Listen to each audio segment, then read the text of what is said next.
ಮಾಡ್ತಾ ಇದೀಯೋ? ಅದು ಈ ಮನೆ ಕಟ್ಟಿರೋ ಡೇಟ್ ಕಳೆದೋಗ್ಬಿಟ್ಟಿದೆ. ನನಗ್ ಗೊತ್ತು ಕಣೋ, ನನ್ನ ಕೇಳೋ ಹೇಳ್ತೀನಿ. ಇಂದಿರಾ ಗಾಂಧಿ ಸತ್ತಲ್ಲ, ಆಗ ಕಟ್ಟಿದ್ದು. ನೋಡಿ ಮಾತೃಶ್ರೀ ಅವರೇ, ನಮಗೆ 60 ಇನ್ನು ಅರಳೋ ಮರಳು. ನಿಮಗೋ ಹಳೆದ್ ನೆನಪಿರಲ್ಲ, ಹೊಸದ್ ಏನು ಅಂದ್ರೆ ಗೊತ್ತಿರಲ್ಲ.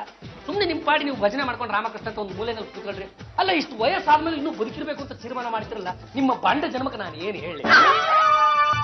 ಏನ್ಲಿ, ನನ್ನ ಹೊಟ್ಟೆ ಹುಟ್ಟಿದ ಮಗನೇ, ಮನೆಯವ್ರ ಜೊತೆ ಸೇರ್ಕೊಂಡು ನೀನು ಕೈಲಾಗದವಳು ವಯಸ್ಸಾದ್ಮೇಲೆ ಬದುಕಿಲ್ಬಾರ್ದು ಅಂತ ಹೇಳ್ತಾನಲ್ಲ, ಇದು ಸರಿನಾ? ನೀವೇನೋ ಸತ್ತು ಫೋಟೋ ಸೇರ್ಕೊಂಡಿರ್ಬಹುದು, ಆದ್ರೆ ನನಗೆ ಈಗಲೇ ಸಾಯಕ್ ಮನಸ್ಸಿಲ್ಲ. ನಾನು ಬದುಕ್ತೀನಿ, ಎಲ್ಲರಿಗೂ, ಮುಖ್ಯವಾಗಿ ನನ್ನ ಮಗನಿಗೆ ಸರಿಯಾದ ಪಾಠ ಕಲಿಸ್ತೀನಿ. ನೋಡ್ತಾ ಇರಿ. ಬಿಸಿಲು ಜಾಸ್ತಿ ಆಯ್ತು, ನೀರು ಕಡಿಮೆ ಆಯ್ತು, ಕಮಲದ ದಳಗಳು ಒಂದೊಂದೇ ಉದುಲ್ತಾ ಇವೆ, ಆಕರ್ಷಣೆ ಕಡಿಮೆ ಆಗ್ತಾ ಇದೆ, ಒಟ್ಟಿನಲ್ಲಿ ಕಮಲ ಕಲಗುತ್ತಿದೆ.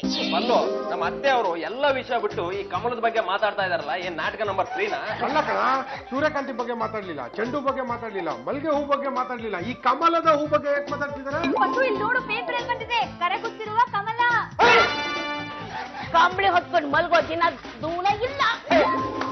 ಅಯ್ಯೋ ಶಿವನೇ, ಪ್ರಸ್ತುತ ವಿದ್ಯಮಾನಗಳನ್ನ ನಮ್ಮ ಮಾತೃಶ್ರೀವರು ಹಂಗಂಗೆ ವಿಮರ್ಶೆ ಮಾಡ್ತಾ ಇದಾರಲ್ಲ, ಇದೆಲ್ಲ ಹೆಂಗೆ ಸಾಧ್ಯ ಅಂತ. ಅಲ್ಲ, ಇಂಥವ್ರನ್ನ ಹೋಗಿ ನಾನೇನಾದ್ರೂ ಬೈದು ತಪ್ಪು ಮಾಡ್ಬಿಟ್ಟ? ಏನ್ ಬೈದ್ರಿ? ಅದು ನಿಮಗೆ ಬುದ್ಧಿ ಇಲ್ಲ, ನೀವು ಅರಳು ಮರಳು ಅಂದ್ಬಿಟ್ಟೆ. ಬುದ್ಧಿ ಇಲ್ಲ ನಮ್ಮ ಮಾತೃಶ್ರೀವ್ರಿಗೇನ? ಅಲ್ಲ, ನಿನಗೆ.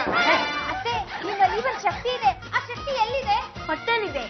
ಊಟ ಮಾಡಿದ್ಲೆ ಆ ಶಕ್ತಿನೇ ಜೀರ್ಣ ಮಾಡ್ಬೋದು. ಅದಲ್ಲ ಅತ್ತೆ, ನಿಮ್ಮಲ್ಲಿ ಅತೀಂದ್ರಿಯ ಶಕ್ತಿ ಇದೆ, ಮುಂದೇನಾಗುತ್ತೆ ಅನ್ನೋದನ್ನ ಈಗ್ಲೇ ಕರೆಕ್ಟ್ ಆಗಿ ಹೇಳ್ತೀರಾ? ಏನೋಮ್ಮ, ನನಗ್ ತೋಚಿದ್ದನ್ನು ಹೇಳ್ತೀನಿ. ಯಜಮಾನ್ರನ್ನ ಕಟ್ಕೋಬೇಕು ಅಂದ್ರೆ ಏನ್ ಮಾಡ್ಬೇಕಂತೆ? ಈ ತಾಳಿನ ಕೈಯಲ್ಲಿ ಹಿಡ್ಕೊಂಡು ಹೀಗ್ ತಿರುಗಿಸ್ತಾ, ತಾಳಿ 5 ಕೋಟಿ ಆಸ್ತಿ ತಾಳಿ ಅಂತ ಆಗಾಗ ಹೇಳ್ತಾ ಇರು. ಒಂದಲ್ಲ ಒಂದಿನ ನನ್ನ ಮಗನ ತಲೆ ಕೆಟ್ಟು ನಿನಗೆ ತಾಳಿ ಕಟ್ಟಿಬಿಡ್ತಾನೆ. 5 ಕೋಟಿ ಆಸ್ತಿ ತಾಳಿ, ತಾಳಿ 5 ಕೋಟಿ ಆಸ್ತಿ ತಾಳಿ, ತಾಳಿ 5 ಕೋಟಿ ಆಸ್ತಿ ತಾಳಿ. ಏ ಚಂಪಚಮಲ್ಲಿ, ಏನೇ ಒಳ್ಳೆ ಲಾಟ್ರಿ ಟಿಕೆಟ್ ಮಾರೋರ್ ತರ ಬಡ್ಕೋತಾ ಇದೀಯಾ? ನೀವ್ ನನ್ ಕುತ್ತಿಗೆ ತಾಳಿ ಕಟ್ಟೋವರೆಗೂ ನಾನ್ ನಿಮ್ಮನ್ ಬಿಡಲ್ಲ. ತಾಳಿ 5 ಕೋಟಿ ಆಸ್ತಿ ತಾಳಿ, ತಾಳಿ 5 ಕೋಟಿ ಆಸ್ತಿ ತಾಳಿ. ನೀನ್ ಬಾಯ್ ಬಡ್ಕೋ, ನಾನೇನ್ ತಾಳಿ ಕಟ್ಟಲ್ಲ. ರಾಜಿ ಅವರೇ, ನಿಮ್ಮ ಕತೆ ಮುಗೀತು. ನಿಮ್ಮ ಯಜಮಾನ್ರನ್ನ ನೀವು ಬೇರೆಯವ್ರಿಗೆ ಬಿಟ್ಕೊಡೋದೇ ಒಳ್ಳೇದಂತ. ನಾನೇ ನನ್ನ ಹಬಿನ ಬೇರೆಯವ್ರಿಗೆ ಬಿಟ್ಕೊಡ್ಲಿ? ತಾಳಿ ಹಿಡ್ಕೊಂಡು ಪಟಾಯಿಸ್ತಾ ಇದ್ರೆ ನೋಡ್ಕೊಂಡು ಸುಮ್ಮನೆ ಇದ್ದೀರಾ? ಓ ಮೈ ಗಾಡ್, ಅವಳ ಹ್ಯಾಂಡ್ ಅಲ್ಲಿ ತಾಳಿ ಇರೋದೇ ನೋಡಿಲ್ಲ. ಏ ಚಂಪಾ, ಬಾರೆ. ಏನ್ ಜಾತಿ ಅಕ್ಕ? ಅಕ್ಕ ಗಿಕ್ಕ ಅಂದ್ರೆ ಪಕ್ಕೆ ಮುರಿದು ಬಿಡ್ತೀನಿ. ಏನೇ ಅದು ನಿನ್ ಕೈಯಲ್ಲಿ ತಾಳಿ? ನಿಮ್ ಕುತ್ತಿಗೆಲ್ ಇಲ್ವಲ್ಲ, ಅದಕ್ಕೆ ನನ್ ಕೈಗೆ ಬಂದ್ ಸೇರಿದೆ. ನೋಡ್ತಾ ಇರಿ, ಆದಷ್ಟು ಬೇಗ ಕೈಲಿರೋ ತಾಳಿ ಕುತ್ತಿಗೆಗೂ ಸೇರುತ್ತೆ. ಅತ್ತೆ, ಬ್ಲೆಸ್ ಮೀ.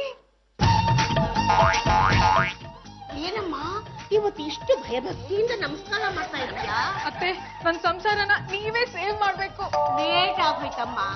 ಭಿನ್ನ ಮತ ಇದ್ದಲೇ ಸಂಸಾರದಲ್ಲಿ ಸಂತೋಷ ಇರಲ್ಲ. ಅತ್ತೆ, ಅದೇನೋ ಹೇಳಿದಿರಲ್ಲ 5 ಕೋಟಿ ಆಸ್ತಿ ತಾಳಿ ಅಂತ, ಅದು ಮಾತ್ರ ನಿಜ ಆಗ್ಬಾರ್ದು. ಅದನ್ನ ತಪ್ಪಿಸೋದಕ್ಕೆ ನನ್ನಿಂದನೂ ಸಾಧ್ಯ ಇಲ್ಲಮ್ಮ. ನಿಜ ಹೇಳ್ಬೇಕು ಅಂದ್ರೆ ಮೊದಲು ನಿನಗ್ ಬುದ್ಧಿ ಇಲ್ಲ. What you mean? ಮತ್ತಿನ್ನೇನಮ್ಮ, ನೀನು ಯಾವತ್ತಾದ್ರೂ ನಿನ್ನ ಗಂಡನ ರೀತಿ ನೋಡ್ಕೊಂಡಿದೀಯಾ? ನೆಕ್ಸ್ಟ್ ಫಸ್ಟ್ ಇಂದಾನೆ ಹಬಿನ ಶೋರೂಮ್ ಅಲ್ಲಿ ಇಟ್ಟಿರೋ ಬೊಂಬೆ ತರ ನೋಡ್ಕೋಬೇಕು ಅಂತ ಪ್ಲಾನ್ ಮಾಡ್ಬಿಟ್ಟಿದೀನಿ. ಅಷ್ಟರಲ್ಲಿ ಯಾವಳು ಬಂದು ನಿನ್ ಗಂಡನ ಹೊಡ್ಕೊಂಡು ಹೋಗ್ತಾ ಇರ್ತಾಳೆ. ಹಾಗ್ ಮಾತ್ರ ಆಗ್ಬಾರ್ದು ಅತ್ತೆ. ಹಾಗಾಗ್ದೇ ಇರೋ ಹಾಗೆ ಏನಾದ್ರೂ ಒಂದು ಪ್ರಿಕಾಷನ್ ಹೇಳಿ ಪ್ಲೀಸ್.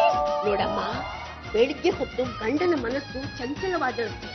ಆಗ ಗಂಡನ ಕಿವಿ ಹಿಡ್ಕೊಂಡು ಸುಬುದ್ಧಿ ಸುಜ್ಞಾನ ಕಲ್ತ್ಕೊಳ್ಳೋ ಹಬಿ ಅಂತ ಟಕ್ಕು ಟಕ್ಕು ಅಂತ ತಿರುಗಿಸ್ಬೇಕು. ಈ ಕಿವಿ ತಿರುಗಿಸೋದ್ರಿಂದ ಏನಾಗುತ್ತೆ? ಲೂಸ್ ಆಗಿರೋ ಸ್ಕ್ರೂ ಟೈಟ್ ಆಗಿ ಬುದ್ಧಿ ಸಲಿ ಹೋಗುತ್ತೆ. ಏನು ಬಂದ್ರೆ ತಾಳಿ ಯಾವಾಗ ಕಟ್ತೀರಾ? ನಾನು ಕಟ್ಟಲ್ಲ. ಏನೇ ಮಾಡ್ತೀಯಾ? ಏನಿಲ್ಲ, ನಿಮ್ ಮೂಗು ಕೊಯ್ದ್ಬಿಡ್ತೀನಿ. ನೀವೇನಾರು ಅವಳಿಗೆ ತಾಳಿ ಕಟ್ಟಿದ್ರೆ ನಿಮ್ ಕಿವಿ ಕೊಯ್ದ್ಬಿಡ್ತೀನಿ. ಕೊಯ್ತೀನಿ. ಮಾತೃಶ್ರೀ ರಂಗಮ್ಮನವರೇ, ನಮ್ಮನ್ನ ಕಾಪಾಡಿ. ನಾನು ಯಾರಪ್ಪ ನಿನ್ನ ಕಾಪಾಡೋದಿಕ್ಕೆ?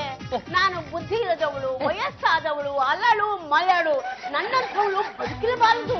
ಅಲ್ಲ ಮಾತೃಶ್ರೀ ಅವರೇ, ಏನೋ ಬಾಯಿ ತಪ್ಪು ಒಂದು 4 ಮಾತು ಬೈದ್ಬಿಟ್ಟೆ. ನಾನು ಹಾಗೆ ಬೈದಿದ್ದಕ್ಕೆ ತಾನೆ ತಮ್ಮಲ್ಲಿ ಇಷ್ಟೊಂದು ಶಕ್ತಿ ಇದೆ ಅಂತ ನಮಗೂ ಅರಿವಾಗಿತ್ತು. ನೀನ್ ತಿಳ್ಕೊಂಡಿರೋ ಹಾಗೆ ನನ್ನಲ್ಲಿ ಯಾವ ಶಕ್ತಿನೂ ಇಲ್ಲ. ಮತ್ತೆ ತಾವು ಇಷ್ಟು ದಿನ ಬಹುಶಃ ಹೇಳ್ತಾ ಇದ್ದು ಅವೆಲ್ಲ ನಿಜ ಆಗ್ತಾ ಇದ್ದು. ನಿನಗ್ ಬುದ್ಧಿ ಕಲಿಸೋದಕ್ಕೋಸ್ಕರ ನಾವೆಲ್ಲರೂ ಸೇರಿ ಆಡಿರೋ ನಾಟಕ.